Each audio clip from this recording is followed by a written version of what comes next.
আরে পাগল, তুই কি কইতাছ সেগুলা? তুই শহরে যাবি, টাকা কামাইবি, বড় ফ্যাক্টরির মালিক হয়ে যাবি, কথাটাই এত সহজ না।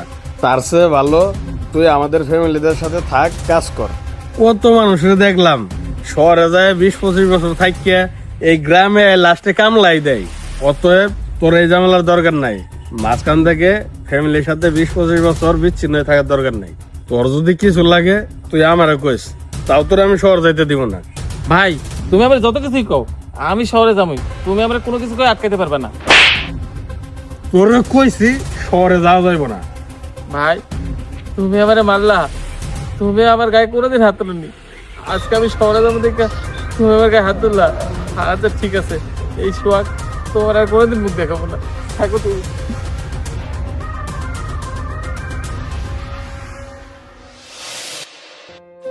ভাই সেদিন আমার ছোট এলে অনেক বুঝাইছে, কিন্তু আমার কোনো কথাই শুনে নাই।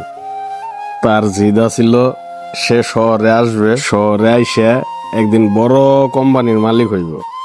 দেখেন আজকে সে মন থেকে চাইছিল আর পরিশ্রম করছিল, তাই আজকে সে বড় কোম্পানির মালিক হইতে পারছে।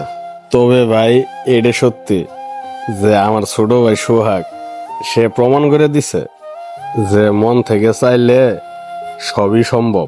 হ ভাই, আপনি ঠিকই কইছেন। সোহাগ স্যার মন থেকে চাইছে আর সে অনেক পরিশ্রমও করছে, তাই আল্লাহ তারা আজকে এত বড় একটা কোম্পানির মালিক বানাইছে। হ ভাই, আপনি ঠিকই কইছেন। আমিও দোয়া করি আমার ছোট ভাই অনেক ভালো থাক। তাহলে ভাই আমি চলে যাই। ভাই কই যাইতাছেন?